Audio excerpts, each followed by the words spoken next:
ಒಂದು ಬ್ಲಾಕ್ಗೆ ಹೋಗುವಂಥ ಒಂದು ಮಾರ್ಗ.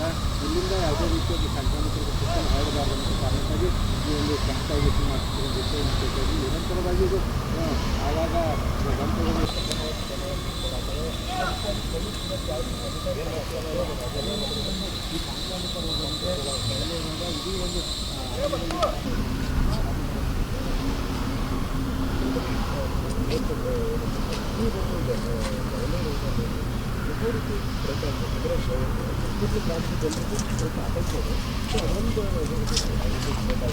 ಅಥವಾ ರೈತರಾಗ್ಬೋದು ಬೇರೆ ಏನು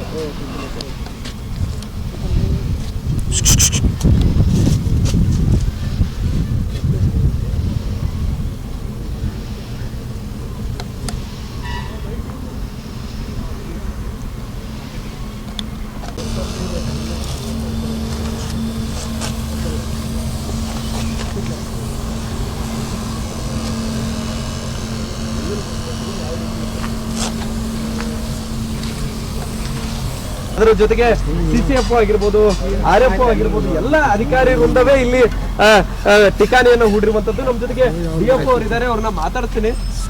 ಔಷಧಿ ಸಿಂಪಡಣೆ ಮಾಡ್ತಾ ಇದ್ದೀವಿ. ಇನ್ನೊಂದು ಕಡೆ 7 ಹೊಡಿಸುವುದರ ಜೊತೆಗೆ 7 ಕೃಷ್ಣ ಮೃಗಗಳೇನಿದ್ವು ಅವುಗಳ ಆರೈಕೆ ಕೂಡ ಈಗ ಕಂಟಿನ್ಯೂಯಸ್ ಆಗಿ ರಾತ್ರಿ ಹಗಲಿ ನಿರಂತರವಾಗಿ ಆರೈಕೆ ಮಾಡ್ತಾ ಇದ್ದಾರೆ.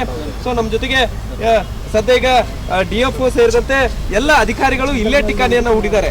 ನಿರಂತರವಾಗಿ ಆ 7 ಕೃಷ್ಣ ಮೃಗಗಳೇನಿದಾವೆ ಅವುಗಳನ್ನ ಬದುಕಿಸ್ಕೊಳ್ಳಕ್ಕೆ ನಿಜಕ್ಕೂ ಅರಣ್ಯ ಇಲಾಖೆ ಈ ಒಂದು ಏನು ಕೃಷ್ಣ ಮೃಗಗಳ ಇರಿಸುವಂತಹ ವಿಭಾಗ ಏನಿತ್ತು ಆ ವಿಭಾಗದ ಸುತ್ತಮುತ್ತಲು ಮತ್ತು ಆ ಮಾರ್ಗಕ್ಕೆ ಸಂಪರ್ಕಿಸುವಂತಹ ಒಂದು ರಸ್ತೆ ಸೇರಿದಂತೆ ಬಹುತೇಕ ಆ ಭಾಗದಲ್ಲಿ ಅತಿ ಹೆಚ್ಚು ಔಷಧಿ ಸಿಂಪಡಣೆ ಈಗ ಮಾಡ್ತಾ ಇರುವಂತದ್ದು. ಸದ್ಯ ಈಗ ರೋಗ ಏನಿದೆ ಇದೊಂದು ಸಾಂಕ್ರಾಮಿಕ ರೋಗ ಆಗಿರುವಂತಹ ಕಾರಣಕ್ಕಾಗಿ ಬೇರೆ ಬೇರೆ ಪ್ರಾಣಿಗಳಿಗೂ ಕೂಡ ಹರಡುವಂತಹ ಭೀತಿ ಇರುವಂತದ್ದು, ಅದರಲ್ಲೂ ಮಾಡ್ತಾ ಇರುವಂತದ್ದು.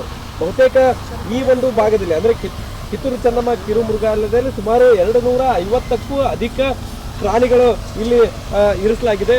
ಸೊ ಹೀಗಾಗಿ ಬಹುತೇಕ ಅವುಗಳ ಕಾಳಜಿಯನ್ನು